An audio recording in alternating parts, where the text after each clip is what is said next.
विश्वास करना मुश्किल है, लेकिन हम सत्र 6 में हैं और ये अंतिम सत्र है। लेकिन आप जानती हैं लीजा, मैं वास्तव में आपके साथ ये करने का आनंद ले रहा हूँ।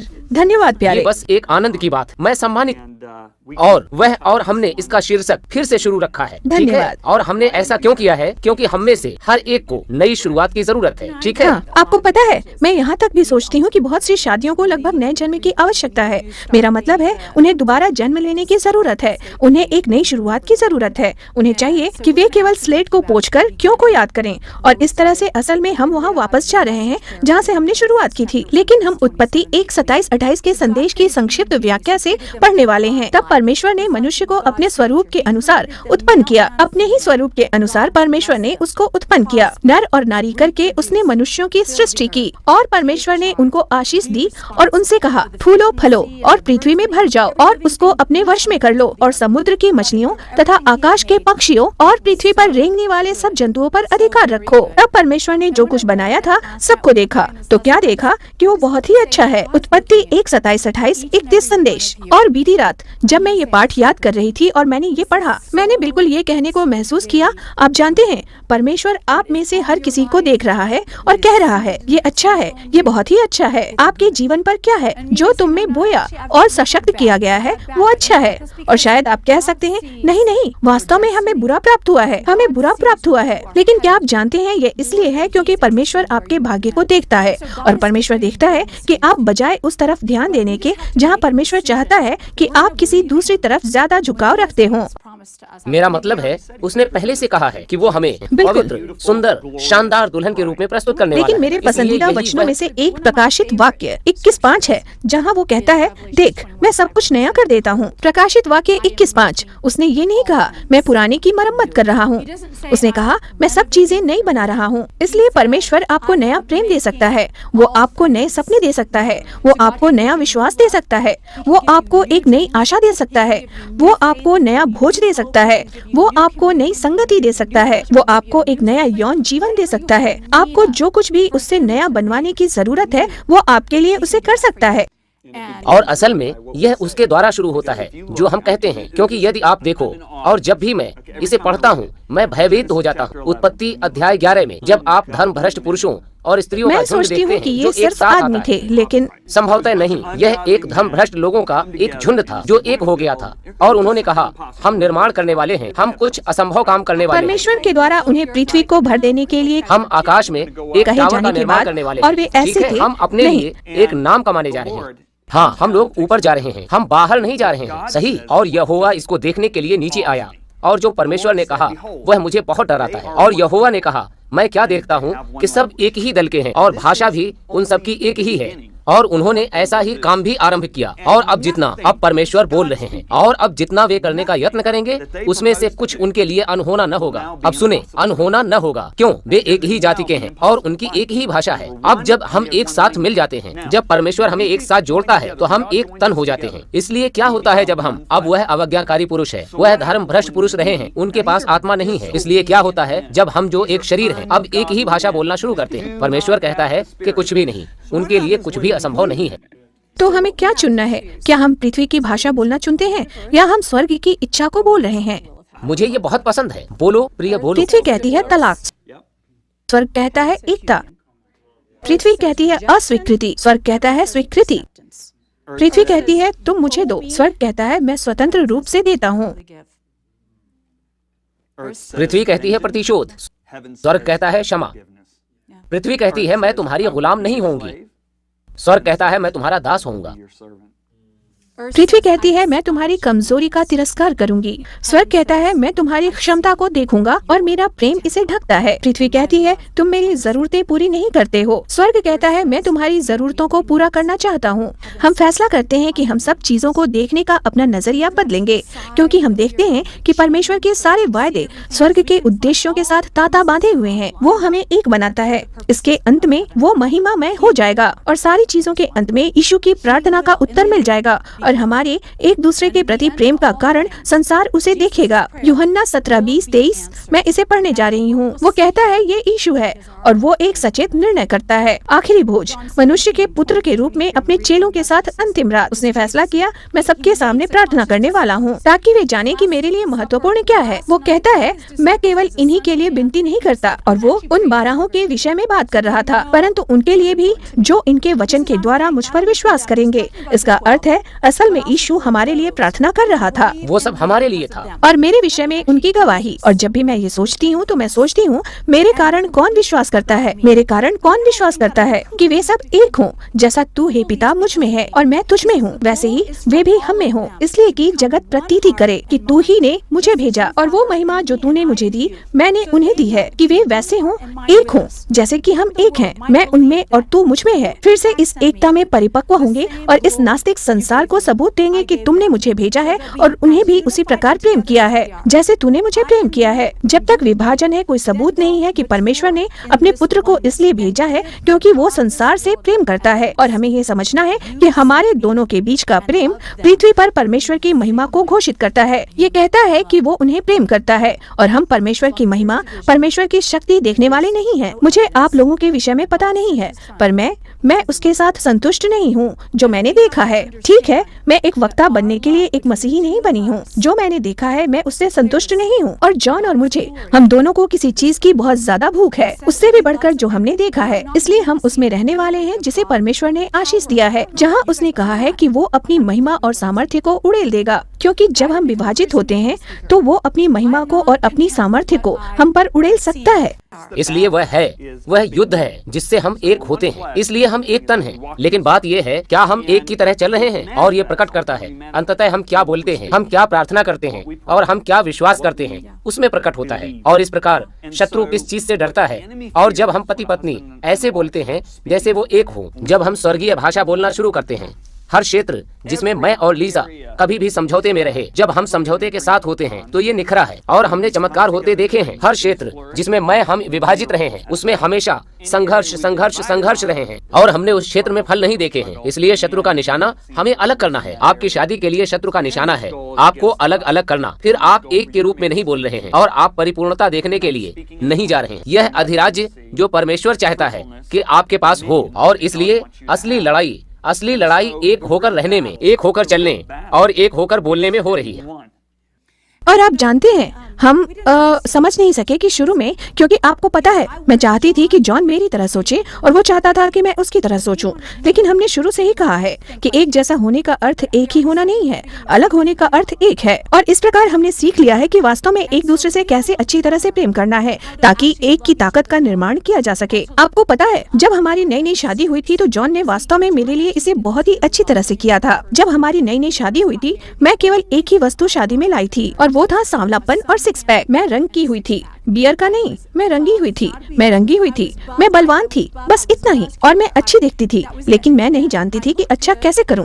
मैं खाना पकाना नहीं जानती थी, मैं नहीं जानती थी कि एक माँ कैसे होती है, मैं कुछ भी करना नहीं जानती थी। लेकिन जॉन ने कहा, वाह क्या आप जानते हो, मैं शर्त लगाता हूँ वो बुद्धिमान है, मुझे लगता कि वो वित्त में महान है, मुझे लगता कि वो धर्मी होगी, मुझे लगता कि वो अपना जीवन खोल देगी, और मैं ऐसी थी। थोड़ा रुको, मुझे कोई अंदाजा नहीं था कि मुझे इन चीजों में से किसी एक को भी करना था। लेकिन इससे पहले कि ये आदमी इस बात को समझ पाता कि उसने एक खाली खोल से शादी कर ली है, मुझे परमेश्वर का वचन मिलने वाला है, और मैं परमेश्वर के वचन को उसे रचने को शुरू कर देने वाली हूँ जो प्रेम मुझ पर प्रकट कर रहा है। क्या आप जानते हैं कि परमेश्वर हम में से हर एक पर शानदार तरीके से अपने प्रेम की घोषणा कर रहा है। मुझे सचमुच लगता है जिस तरह संसार अंधकारमय हो गया है, हमें कहना चाहिए वो शादी पर हमला क्यों कर रहे हैं। हम उस पर हमला नहीं करते जिससे हमें डर नहीं लगता है।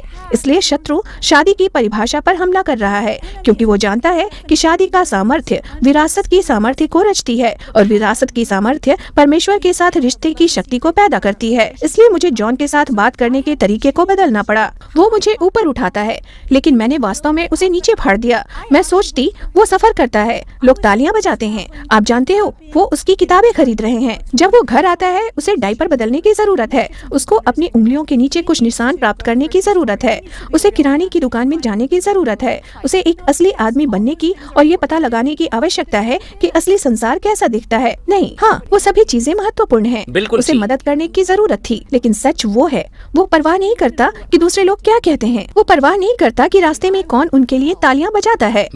जब वो घर आया था तब वो ये जानना चाहता था कि मैंने उसे क्या कहा था, और मैंने प्रतिज्ञान पर रोक लगाई थी, मैंने उत्सव पर रोक लगाई थी। मैंने सोचा वो अपने आप के विषय में इतना क्यों बोलता है। खैर, अगर आप आदमियों के विषय में ज्यादा बात नहीं करते हैं तो आदमी अपने आप के विषय में खुद बात करेंगे। अगर आप उनके विषय में काफी बातचीत करते हैं तो वे अपने विषय में बात नहीं करते हैं। वे इस प्रकार होते हैं, मुझे जरूरत नहीं है, मैं अपने आप के विषय में बात नहीं करूंगा, मेरे पत्नी की बातचीत मेरे लिए है। पुरुष मनाए जाने को पसंद करते हैं, स्त्रियां आवश्यक समझे जाने को पसंद करती हैं, और इस प्रकार मैं ऐसी थी। सुनो, मैं तुम्हें नीचे खींच रही हूँ और मैं इस स्तर पर आपका प्रबंध कर रही हूँ, और फिर मुझे समझ में आया कि ये बिल्कुल गलत है। वो ऐसे प्रेम किए जाने के योग्य हैं कि वो इसे सुन सकें, और इसलिए मुझे याद है कि मैंने प्रेम की भाषा में उसे शर्म दिलाने की कोशिश की थी, और मेरी प्रेम की भाषा यीशु की प्रेम की भाषा है। लेकिन यह हम दोनों के लिए समस्या थी, क्योंकि आपको पता है, मैं सिर्फ कह रहा हूँ, तुम खूबसूरत हो, तुम सुंदर हो, या तुम बुद्धिमान ऐसे थे, सेक्स के लिए मेरे पास आ रहे थे, और मैं ऐसी थी। तुम कहाँ थे जब रसोई में मुझे और तुम्हारी इसलिए वह सहायता नहीं की कह रही जरूरत थी। कि मैं सुंदर हूँ, और यह कि मैं उसका राजकुमार हूँ। और वह क्या कर रही थी? वह मुझे महान भोजन बना रही थी, और वह ऐसे थी, अरे और कारपेट को खींचना और टाइल लगाने, मुझे दिखा घर रही में थी। रंग करना। वह कह मैं रही सोचती थी, थी मैं मैं तुम्हें बहुत प्रेम से करती महान हूँ, और कार्य मुझे कर वो रही थी। समझ नहीं आती थी, क्योंकि प्रेम की भाषाएं होती हैं। मेरा मतलब है, अगर मैं तुम्हारे साथ अरबी भाषा बोलूं और तुम केवल अंग्रेजी बोलते हो, तो कल्पना करो, तुम्हें उसमें से एक बात भी समझ में नहीं आएगी जो कुछ मैं बोल रहा हूँ। लेकिन अगर मैं अंग्रेजी में बोलूं तो तुम्हें समझ में आएगा कि मैं क्या कर रहा हूँ। खैर, अगर मेरी प्रेम की भाषा प्रतिज्ञान के शब्द है, और तुम्हारा मेरे साथ बोलना सेवा के कार्य है, 5 भाषाएं हैं, और ये मेरी चैपमैन की पुस्तक में से उपहार, सेवा के कार्य, गुणवत्ता, समय, प्रतिज्ञान और शारीरिक स्पर्श के शब्द। तो मेरी भाषा प्रतिज्ञान और शारीरिक स्पर्श है। अगर वो मेरे साथ ये नहीं बोलती तो मैं ये संदेश नहीं समझ सकता हूँ, मैं तुमसे प्रेम करती हूँ। तो मुझे तो जानबूझकर ये भाषा बोलनी पड़ती। जैसे मुझे बोलना था, हाँ तुम सुंदर दिख रहे हो, और तुम ऐसे होते, तुम केवल इसलिए ये कह रही हो क्योंकि तुम जानती हो कि मैं चाहता हूँ कि तुम मुझे ऐसा कहो, और मैं ऐसी हूँ। ये बिल्कुल ठीक है। मेरा मतलब है कि मैं महसूस करती हूँ कि आपको सुनने की कोई आवश्यकता नहीं है, लेकिन ठीक है, यही है जो मैं इसके साथ करूँगी। हाँ, तुम अच्छे लग रहे हो। और फिर मैंने वास्तव में इसके साथ पूरी तरह से मजा करना शुरू कर दिया। मैंने शुरू कर दिया, ये ज्यादा सही महसूस होता था, क्योंकि मैंने देखा कि ये उसे कितना आनंद देता है, और मैं ऐसी थी, वाह, इसमें टाइलें लगाने से कहीं कम श्रम लगता है। यह मेरे खिल जाने के कारण होता है। हाँ, यह वास्तव में बहुत ही आसान है। वो गंभीरता से, हाँ, इसलिए मैं ऐसी थी। हाँ, आप और इस प्रकार से फिर मैंने इसे अपने लड़कों के सामने भी शुरू कर दिया था। मैंने ऐसा शुरू कर दिया था, मेज पर वैसी बातें बोलनी शुरू कर दी जिनसे उन्हें असहज महसूस हो। ऐसी चीजें। अपने पापा को देखो, हे ईश्वर, मुझे नहीं पता कि मैं 10 बार गर्भवती क्यों नहीं हुई हूँ। और मैं तो बस उछलने लगा हूँ। मेरा अर्थ है, मैं ऐसा हो जाता हूँ। ठीक है, मैं तुम्हारे लिए क्या कर सकता हूँ? मेरा अर्थ है कि यही है जो तुम्हें करना है। और जब हमने ऐसा किया तो कई चीजें हासिल हो गई थीं। मेरा पति एक सुंदर आदमी है, वो बहुत सफर करता है। इसका अर्थ है कि वो मेरे से बहुत ज्यादा बार दूर होता है, और अगर मैं अपने पति से ये प्रतिज्ञान रोक कर रखूं और उसे न बताऊं कि वो मेरे लिए आकर्षक है, तो वो कई बार रास्ते पर हो सकता है, और एक निम्न समय में, और कोई स्त्री उसके होटल के कमरे के दरवाजे को खटखटा सकती है, और मैंने उसे कमजोर छोड़ दिया होगा। अगर एक स्त्री मेरे दरवाजे पर आकर कहती है, तुम सेक्सी किस्म के आदमी हो, तो मैं कह हाँ, सकता वो हूँ, ऐसा होगा। मैं जानता मैं ये तुमसे मेरी सुनना पत्नी नहीं मुझे चाहता हमेशा हूँ, यही कहती है, और दरवाजा क्योंकि मैंने बंद ये घर पर सुना है, और इसलिए आप जानते हैं, हम एक दूसरे की रक्षा करते हैं जब हम अच्छी तरह से एक दूसरे से प्यार करते हैं। इसके अलावा अपने बेटों के सामने अपने पति की प्रशंसा करने के द्वारा मुझे आशा है कि मैं नमूना दिखा रही हूँ कि उनके साथ कैसा व्यवहार किया जाना चाहिए। मैं चाहती हूँ कि मेरे बेटों की ऐसी पत्नियां हों जो सोचें कि वे धरती पर सबसे आकर्षक आदमी हैं, और यही सच में वे हैं। और वे सोचें कि उनकी पत्नियां धरती पर सबसे सुंदर स्त्रियां बिल्कुल। हैं। और इस प्रकार मैं महसूस करती हूँ कि हम रक्षा कर रहे थे, हम निर्माण कर रहे थे, हम मजबूत कर रहे थे, और हम कुछ चीज का नमूना दिखा रहे थे। और इस प्रकार ये बिल्कुल ऐसा नहीं है, ओहो, आप जानते हैं, ये एक थोड़ी सी मूर्खतापूर्ण बात है। नहीं, वास्तव में मेरे पति के लिए ये एक बहुत ही बड़ी बात थी, और क्योंकि ये मेरे लिए एक बड़ी बात नहीं थी, तो मैंने सिर्फ ये सोचा कि ये मूर्खता है। और आप जानते हैं, जॉन और मैं, हम बहुत ही अलग अलग स्वभाव के हैं। हम बहुत ही अलग इंसान हैं और जॉन बहुत ही काला और सफेद है और मुझे आपके साथ बहुत ही ईमानदार रहना होगा। मैं इस बात को बहुत ही पसंद करती हूँ। मुझे कभी भी शक नहीं होता है कि किसी चीज पर वो कहाँ खड़ा है। मुझे ये भी नहीं सोचना पड़ता। मैं सोच रही हूँ कि इस पर जॉन कहाँ टिकेगा, क्योंकि ये काफी तर्कयुक्त है। लेकिन मैं सलेटी नहीं हूँ, मैं उसकी दुनिया में रंग हूँ। मैं अंदर आती हूँ, वो रेखाएं खींचता है और मैं ऐसी होती हूँ। जाने मन, ये तो बहुत ही स्पष्ट है, लेकिन क्या तुम जानते हो ये उबाऊ है। इसलिए हम इसमें कुछ जामुनी रंग भर रहे हैं। पुरुषों की ताकतों के विषय में बात करना चाहते हैं।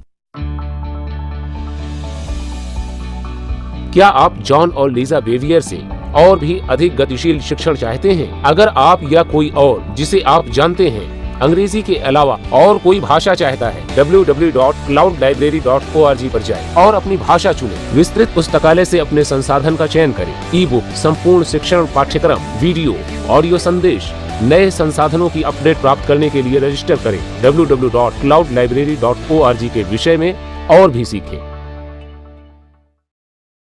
वह घर की रक्षा करेगा, वह बाहरी ताकत लाएगा, वह उस ताकत को फैलाता है और फिर स्त्री लाती है। ठीक है, आदमी संरचना लाता है जो किताबों की लाइनों को रंग करने के समान है, और स्त्रियां ऐसा कुछ लाती हैं जिसे पोषण कहा जाता है। पोषण के बिना संरचना केवल मुर्दा है और पोषण बिना संरचना बहुगुणित नहीं होती। आप जानते हैं, जब हमारे बेटे छोटे थे हमने बहुत सारा पैसा लेगोस में खर्च किया था, क्योंकि हम पसंदीदा दादा दादी बनना चाहते थे और हम चाहते थे कि आशेर और सोफी हमारे घर आएं और कहें लेगोस, अरे वाह। और इस प्रकार जब मेरे बेटे छोटे थे वे लेगोस का निर्माण करते थे और वे टावरों का निर्माण करते थे। वे ऐसी चीजों का निर्माण करते थे जिन्हें वो नष्ट कर सकें। वे कारें लेते थे। जब जॉन यात्रा से घर आ जाएगा वो ऑरलैंडो हवाई अड्डे से फोन करता और कहता, मैं अपने घर आने के रास्ते पर हूँ। और वास्तव में वो कह रहा था कि प्रिय, मैं तुमसे प्रेम करता हूँ, लेकिन तुम्हारे पास समय की कोई धारणा नहीं है। मैं जानता हूँ कि बच्चे आसपास अधनंगे भागदौड़ कर रहे हैं। मैं जानता हूँ तुमने नहाया नहीं है और इससे पहले कि मैं सामने के दरवाजे पर आऊँ तुम्हारे पास 45 मिनट है, इसलिए तुम्हारी उल्टी गिनती शुरू होती है। और इसलिए मैं ऐसे हो जाती थी, हे ईश्वर, पापा घर आने के अपने रास्ते पर हैं। और इस प्रकार मैं फोन रखती थी। बच्चे चारों तरफ भगदड़ मचा रहे थे और मैंने स्वास्थ्य खतरे के कुछ स्तर न बनने की कोशिश करनी थी और फिर मैं ऐसे होती थी, ठीक है। और लड़के हमेशा कुछ बनाने या रंग करने या कुछ करने की कोशिश करेंगे। इस प्रकार से उन्होंने अपने पापा के लिए लेगो टावर बनाए। वे कहते, ओह पापा, और वो अंदर आ जाएगा और वो इन टावरों को देखेगा और फिर वे करना चाहते हैं। और जब तक मेरे बेटे नहीं हो गए मुझे ये बात समझ में नहीं आई, लेकिन किसी को जीतना है और किसी को हारना है। मैं नहीं सोचती कि ये ठीक है, लेकिन लड़कियां सोचती हैं कि हर किसी को जीतना है और फिर वो ऐसा है, ठीक है, वो सबसे ऊंचा टावर है, वो इस वजह से पुरस्कार पाएगा। और फिर लड़के एक कार पकड़ लेंगे, इसे पीछे लाकर टावरों में मारकर उन्हें गिरा देंगे। इन सब का अर्थ होता है बड़ा बनाना और बड़ा दुर्घटना करना। और एक बार और सिर्फ एक बार मुझे अपनी सहेली की लड़की को बेबी सिट करने की अनुमति मिली थी और वो आ गई और उसने टावरों का निर्माण नहीं किया, उसने कमरे बनाए, उसने लेगोस को फर्श पर नीचे रख दिया, वो बिस्तरे लाई, वो कुर्सियां लाई, वो टेबल लाई, वो लोगों को लाई। मेरे बेटे लोगों के बिना खाली कारें चलाने में कुशल थे। वो ऐसा सोचते थे इन कारों में लोगों की जरूरत नहीं है। और हाँ, और लड़कियों की कोई भी गुड़िया से कभी भी खेला नहीं गया है। लड़कियों की गुड़िया तो ऐसी थी जैसे हमारे पास वो कभी भी क्यों थी, आप जानते हैं। और इस प्रकार से वे इस छोटी लड़की को देखते थे और वो क्या कर रही थी, वो लोगों से बातचीत करवा रही थी और वो उन्हें ऐसे देख रही थी जैसे उन्होंने हाथ पकड़े हुए हों। मुझे याद है मेरे बेटे देख रहे थे और मुझे ये भी याद है कि उसका नाम रिची ली था। वास्तव में उसने इन दो लेगोस को लिया और उसने उन्हें चूमा और मेरे बेटे अर्र करके खड़े थे। वे इस प्रकार थे, हे ईश्वर, हम उन्हें जलाने वाले हैं। लेकिन लेकिन लेकिन सच्चाई ये है, परमेश्वर के घर में हमारे पास बहुत सी संरचनाएं हैं, लेकिन हमें और भी अधिक पोषण की आवश्यकता है। कुछ लोगों को झपकी लेने के लिए नीचे रखा जाना जरूरी है। कुछ लोगों को किसी का हाथ पकड़े हुए बैठने की जरूरत है। कुछ लोगों को चुम्मे की जरूरत है। हमें जरूरत है परमेश्वर के घर में संबंधों की। इस प्रकार से आदमी घर का ध्यान रखता है, लेकिन स्त्री दिल का ध्यान रखती है। आदमी में बाहरी ताकत है, लेकिन वो उसे चारों ओर से घेरे रखता है ताकि जो उसकी ताकत है, जो आंतरिक है, पनप सके। आपको पता ही है, मैंने अपने सभी बेटों को तब तक स्तनपान करवाया जब तक उन्होंने मुझे बंद करने को कहा। वो हल्के थे। जब आपके लिए अब से ऐसा नहीं करेंगे। ड्रेहम 2 के ऊपर है, लेकिन मुझे याद है मैंने उन्हें नजदीक लाने में मजबूत पकड़ को महसूस किया। जॉन मेरे बेटों को पास नहीं पकड़ता था, वो उन्हें हवा में उछालता था, वो उन्हें सिर के चारों ओर उन्हें घुमाता था, वो उन्हें पैरों पर खड़ा कर देता था। वो क्या कर रहा था? वो उनकी दुनिया का विस्तार करने की कोशिश कर रहा था। वो कह रहा था, मैं तुम्हें निडर बनाना चाहता हूँ। इस प्रकार से ये फर्क है। और फर्क को समझना और उसके बावजूद भी एक रहना महत्वपूर्ण चीज है। और यही है कि हम वास्तव में घर को चलाने की कोशिश कर रहे हैं। हम अलग लोग हैं। आपने किसी से शादी की है जो आपसे अलग है, और ये बुरा नहीं है। यही आपकी संपूर्णता है। यही वह है जिसे परमेश्वर ने देखा कि वह तुम्हें संपूर्ण करेगा और आपको पूरा बनाएगा। और इसलिए मैंने एक जॉन बेवियर से शादी नहीं की, मैंने लीजा बेवियर से शादी की है। और इस प्रकार मैं अपने आप से प्रेम करता हूँ। मैंने अपने फर्कों का आनंद मानना सीख लिया, और फर्क हमें अलग नहीं करते हैं, उन्हें हम एक के रूप में मजबूत बनाना चाहिए। और इस प्रकार ये वो स्थान है जिसकी वजह से हम सच में इस स्तर को घर ले जाना चाहते हैं। हाँ, आप में मतभेद होंगे, आपको चुनौतियाँ मिलेंगी, आपके सामने सब प्रकार की चीजें होंगी जिनसे आप में झगड़े हों, लेकिन उद्देश्य में एक रहें। ध्यान दें, क्योंकि बाइबल कहती है 3 रस्सियों को मिलाकर बनी रस्सी आसानी से नहीं टूटती। ठीक है, आप जानते हैं ये इस प्रकार है, 1 से भले 2। जब आप शादी करते हैं ये एक महान चीज है, पर आप जानते हैं क्या, इसमें एक उद्देश्य शामिल होता है। ये तीसरी रस्सी है। इस तरह से अगर आप मुझे और लीजा को देखें, मैं और लीजा बहुत ही मैं हमेशा देख रहा हूँ कि हम कहाँ पर एक हो सकते हैं। खैर, हम इस सच्चाई में एकजुट हैं कि हम दोनों एक दूसरे से प्रेम करते हैं। हम दोनों अपने बच्चों से प्रेम करते हैं। इस प्रकार यहाँ पर 2 मिशन है। ठीक है, तीसरा मिशन है हम दोनों नया जन्म पाए हुए हैं। हम परमेश्वर को अपने पूरे मन से प्रेम करते हैं। चौथा मिशन है हम दोनों एक साथ सेवकाई में हैं। और क्या आप कह सकते हैं कि कारण मुझे लगता है यहाँ इस विषय में बहुत से प्रश्न हैं। तुम्हारी प्राथमिकता क्या है? क्या ये प्रथम परमेश्वर है, दूसरा सेवकाई? क्या तुम इसके भाग कर सकते हो? परमेश्वर पहला है, लेकिन परमेश्वर और सेवकाई एक समान नहीं है। खैर, बहुत सारे सेवक कहते हैं ठीक है परमेश्वर पहला है, तो वे क्या करते हैं? वे अपनी सेवकाई के लिए अपने परिवार को हटा देते हैं। नहीं, परमेश्वर प्रथम है। अगर परमेश्वर मुझे कुछ करने को कहे और मेरा परिवार कहे नहीं, खैर अब वह अलग बात, लेकिन वे सेवकाई के काम को परिवार से ऊपर रखते हैं। इस प्रकार ये परमेश्वर के साथ हमारा संबंध है जो पहला है। परमेश्वर ने किया, परमेश्वर के साथ संबंध, फिर ये हमारी पत्नी, फिर हमारे बच्चे, फिर हमारा मिशन। कौन सरकार में हो सकता है? ये व्यापार में हो सकता है, ये शिक्षा के क्षेत्र में हो सकता है। हमारे लिए ये सेवकाई में है। अब हमारे पास वास्तव में एक विशेषाधिकार है, एक संसार जिसे हम आपस में बांट सकते हैं। अब अगर मैं एक पति और पत्नी हूँ, अगर पति मानो कि पत्नी चिकित्सा के क्षेत्र में शामिल है और मैं व्यापार में शामिल हूँ, खैर हम उसे बांट नहीं सकते, लेकिन हम एक दूसरे के संसार में आ सकते हैं और दिलचस्पी ले सकते हैं। लेकिन फिर जिसमें हम एक साथ हो सकते हैं वो है पुनर्रचना, क्योंकि सत्य एक ऐसी चीज है जिसकी आज्ञा परमेश्वर के द्वारा दी गई है, न कि मनुष्य के द्वारा। और परमेश्वर आपसे कहता है कि आप विश्राम करें। खैर, मैं विश्वास करता हूँ कि शादियों में आराम चाहिए, और आप जानते हैं मेरी पत्नी वो मुझसे अलग किस्म की चीजों को पसंद करती है। मैं गोल्फ खेलना पसंद करता हूँ, ये मेरा आराम करने का तरीका है, लेकिन मैं समझता हूँ कि लीजा का नहीं। इसलिए मुझे कोई स्थान चाहिए जहाँ हम एक साथ मनोरंजन कर सकें। और मुझे याद है किसी कारणवश उसने सिर्फ मोटरसाइकिल पसंद करनी शुरू कर दी, और आपको पता है हम मोटरसाइकिल की दुकान पर गए और एकदम मैंने अपनी पत्नी के लिए एक कावासाकी निंजा खरीदा और मैंने खुद के लिए एक मोटरसाइकिल खरीदा। और मैं आपके साथ बिल्कुल ईमान रहूंगा, मुझे मोटरसाइकिल से नफरत है। अब हमारे पोतियां पोते हैं, हमें सुरक्षित रहना चाहिए। से छुटकारा मिल गया है, ठीक है, इस प्रकार। लेकिन मैं लगातार इस खोज में रहता हूँ कि कैसे मैं और मेरी पत्नी विश्राम कर सकते हैं।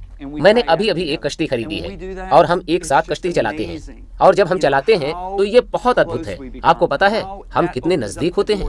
ये कैसे द्वार खोलता है कि हम अपने परिवार और सेवकाई के विषय में और भी रचनात्मक चीजों के विषय में बात करें। और इसलिए हमारा काम है कि हम इस बात को सुनिश्चित करें कि हम लगातार मिल रहे हैं। ठीक है, हमारे जीवन के सभी क्षेत्रों में, सामाजिक क्षेत्रों, आप देखेंगे कि लोग शादी करते हैं, आदमी के पुरुष मित्र मिल जाएंगे, स्त्री को उसकी लड़की सहेलियां मिल जाएंगी, और उनमें कोई कटाव नहीं होता है। अब मुझे गलत मत समझो, पुरुषों और पुरुषों के समय की और स्त्रियों को स्त्रियों की जरूरत। मैंने ध्यान दिया है कि मेरी पत्नी उस समय बहुत ही बेहतर होती है जब उसे लड़की का समय दिया जाता है, और मैं उस समय बहुत ही खुश होता हूँ जब मुझे मेरे दोस्तों के साथ गोल्फ खेलने का समय मिलता है। ठीक, तो जाहिर तौर पर यह है, लेकिन सामाजिक तौर पर एक कटाव होता है। और इस प्रकार हमें पता चल गया है हमारे मिशन को पूरा करना हमारी योजनाओं में से एक। आपको पता है मैं इसको इस प्रकार से देखता हूँ, अगर हमारा एक होने पर केंद्रित है और हमने अपने लक्ष्यों को निर्धारित किया है, जब हम एक होते हैं और इन प्राथमिकताओं का ख्याल रखते हैं, तो परमेश्वर अलौकिक रूप में हमें संपूर्ण रीति से वहाँ रख सकता है। फिर अगर हम वहाँ बैठे और 2 अलग अलग जीवन हमारे लक्ष्य को पूरा करने की, अपनी शादी के मिशन को पूरा करने की कोशिश कर रहे हैं, और इस तरह से यह अत्यंत महत्वपूर्ण है कि आप पता लगाएं इन सब अलग अलग स्तरों पर हम कैसे एक होकर रह सकते हैं और एक साथ बढ़ सकते हैं। इसका कारण है कि हम इस विषय में बातचीत कर रहे हैं। अब ये है कि हम एक समय में आ रहे हैं, हमारे बच्चे पूरी तरह से बड़े हो गए हैं और हम दादा दादी बन रहे हैं। हमारा एक अलग मिशन है, और आप जानते हैं अब हमारा मिशन दोबारा से परम मित्र बनना है। हम होना नहीं चाहते हैं। हम जानते हैं जैसे ज्यादातर माता पिता होते हैं, अब हम सिर्फ दादा दादी हैं और कैसा लगता है, और हम इस विषय में बात कर रहे हैं। और आप जानते हैं एक परिभाषा जिसे हम प्रस्तुत की परिभाषा में जोड़ना चाहते हैं, वो है असाइनमेंट के तहत। सब मिशन का अर्थ है मिशन के तहत या असाइनमेंट के तहत। और आप ऐसे लोगों के साथ बढ़ रहे हैं जिनके साथ आप मिले हुए हैं, आप जानते हैं। और इस प्रकार जब आप पता लगा लोगे कि परमेश्वर ने आपके साथ किसको जोड़ दिया है, फिर आपको क्या के विषय में चिंता करने की जरूरत नहीं होगी। जब ये कौन होता है जो होगा, क्योंकि ये वो है जो आपके साथ है और जो आपको निखारने जा रहा है, जो आपका निर्माण करने जा रहा है, जो तुम्हें सिखाने जा रहा है, जो आपको सिखाने को जा रहा है, जो तुम में से उत्तम को निकालने वाला है। और अचानक तुम जो क्या जैसे हो वाकई समान हो जाओगे। आपको पता है, लोग हमसे पूछते हैं कि क्या तुमने कभी सोचा है कि तुम वही कर रहे हो तो तुम कर रहे हो। मैं ऐसी होती हूँ, मुझे बिल्कुल पता नहीं था कि हम क्या हैं। यहाँ तक कि हमारे पास संदर्भ का फ्रेम भी नहीं है कि हम क्या कर रहे हैं, लेकिन हमें बस इतना पता है कि हम इसे किसके साथ कर रहे थे। और इस प्रकार से मिशन उद्देश्यों से बंधी हुई है। और इस प्रकार से प्रस्तुत करने का अर्थ है कि आप एक असाइनमेंट हैं। आपका अपने पति के साथ निर्माण होता है क्योंकि आपके पास एक असाइनमेंट है, जो धार्मिक बच्चों को पालने की या ऐसे बच्चे बनाना जो ईश्वरीय हैं। वास्तव में ये निश्चित रूप से ऐसे बच्चे बनाना है जो धर्मी हैं, और संभवतः ऐसे बच्चों को पालना है जो धर्मी हैं। आपका एक काम है परमेश्वर को अपने हर चुनाव में, जो आप जनक रूप में या निजी तौर पर करते हो, आदर देना। नीति वचन 14:1 में यह क्या कहता है? ये नीति वचन 14:1 ये कहता है कि एक स्त्री को वो कहता है बुद्धिमान स्त्री अपना घर अगर ये बनाती मामला है। है तो एक बुद्धिमान आदमी क्या करता है? वो अपनी स्त्री को बनाता है, क्योंकि जब आप स्त्री को बनाओगे आपकी स्त्री आपका घर बनाएगी। इसलिए पुरुष से आशा की जाती है कि वो स्त्री का निर्माण करे, और स्त्री से उम्मीद की जाती है कि वो आदमी का निर्माण करे। और जैसे आप एक दूसरे का निर्माण करते हैं, आप एक दूसरे के जीवन का विस्तार करते मैं हैं। चाहता हूँ मसीह के प्रेम ने कलीसिया को संपूर्ण बना दिया है। उसके शब्द उसकी सुंदरता को जागृत करते हैं। मुझे अब ये बाइबल बहुत ही का पसंद संदेश है। जो मैं दूसरे सत्र में आपके लिए पढ़ रहा हूँ। मसीह के प्रेम ने कलीसिया को संपूर्ण बना दिया है। उसके शब्द उसकी सुंदरता को जागृत करते हैं। हर एक चीज जो वो कहता और करता है, वह उसमें से उत्तम से निकालने के लिए है। यह है इफिसियों 5:26 संदेश बाइबल। अब क्या यह अद्भुत नहीं है? यहाँ हमारे अगुए का उदाहरण है। मेरे शब्द लीजा की सुंदरता को जागृत करते हैं, और हर चीज जो मैं बोलता और करता हूँ उसे लीजा में से उत्तम को बाहर लाना चाहिए। जब हमारी नई नई शादी हुई थी तो लीजा का सिर झुका हुआ था, क्योंकि बहुत ही कठिन पारिवारिक पृष्ठभूमि से थी। लेकिन मैंने ध्यान दिया कि अगर मैं उससे कहता रहूंगा, चाहे कि शुरू में उसे मुझ पर विश्वास नहीं था, तुम सुंदर हो, तुम शानदार हो, तुम बुद्धि से भरी एक स्त्री हो, उसने अपने सिर को ऊपर उठाना शुरू कर दिया।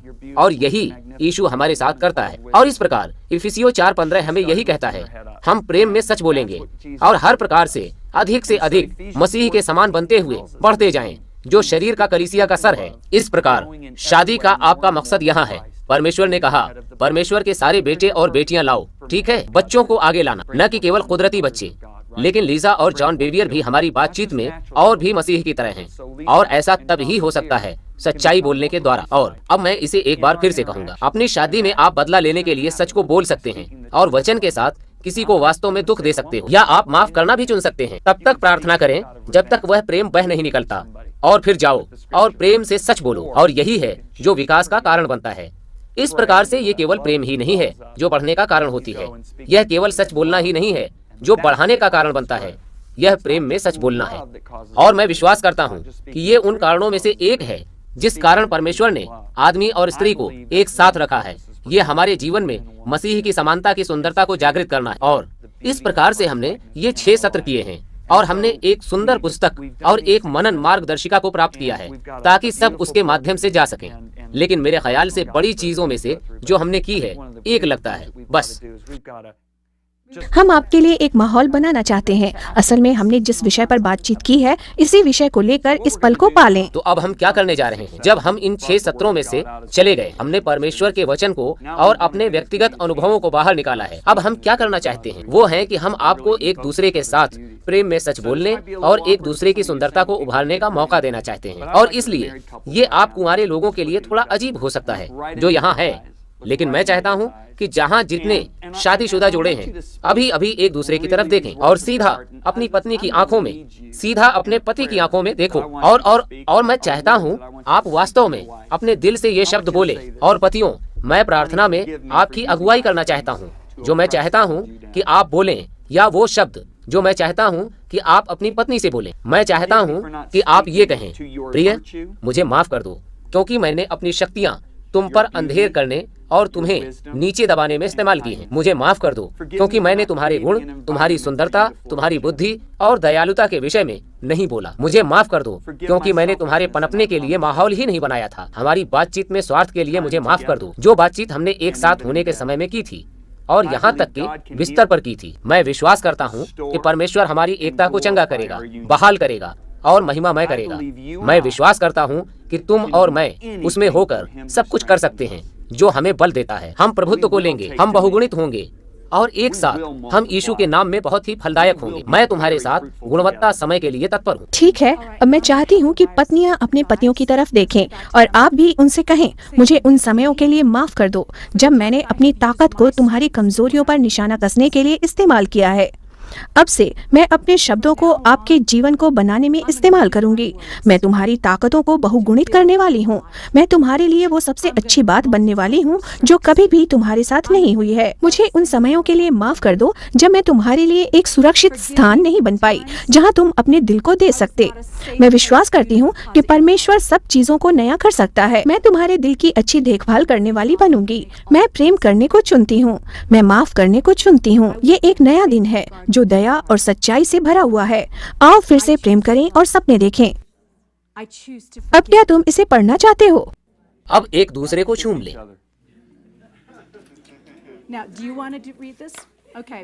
इसलिए हम यहाँ पर आपको एक दर्शन हम देना अपने चाहेंगे। पसंदीदा भजनों में से एक को आपके जीवनों पर घोषित होते हुए पाते हैं कि परमेश्वर का वचन आपके भविष्य में जाना शुरू हो गया है और आपको वही क्या मिलेगा। स्तुति करो। क्या ही धन्य है वो पुरुष जो यहोवा का भय मानता है और उसकी आज्ञाओं से अति प्रसन्न रहता है। उसका वंश पृथ्वी पर पराक्रमी होगा। सीधे लोगों की संतान आशीष पाएगी। उसके घर में धन संपत्ति रहती है और उसका धर्म सदा बना रहेगा। सीधे लोगों के लिए अंधकार के बीच में ज्योति उदय होती है। वह अनुग्रहकारी, दयावंत और धर्मी होता है। जो पुरुष अनुग्रह करता है और उधार देता है उसका कल्याण होता है। वह न्याय में अपने मुकदमे को जीतेगा। वह तो सदा तक अटल रहेगा। धर्मी का स्मरण सदा तक बना रहेगा। वह बुरे समाचार से नहीं डरता। उसका हृदय यहोवा पर भरोसा रखने से स्थिर रहता है। उसका हृदय संभला हुआ है, इसलिए वह न डरेगा, वरन अपने द्रोहियों पर दृष्टि करके संतुष्ट होगा। उसने उदारता से दरिद्रों को दान दिया। उसने उदारता से दरिद्रों को दान दिया। उसका धर्म सदा बना रहेगा और उसका सींग महिमा के साथ ऊंचा किया जाएगा। भजन संहिता 112:1-9। उसका धर्म सदा बना रहेगा और उसका सींग महिमा के साथ ऊंचा किया जाएगा। यह परमेश्वर का वचन है जो वह आपकी एकता पर बोलता है। इसमें आनंद हो। इसे एक दूसरे पर बोलो। आमीन, आमीन। आप सम्मानित लोग हैं। आप अनुग्रह पाए हुए लोग हैं। आप अंधेरे से भरे देश में धर्म के लोग हैं। आप उनके लिए आशा हैं जो इस समय आशाहीन हैं। आपकी शादी एक सुनहरी उदाहरण है।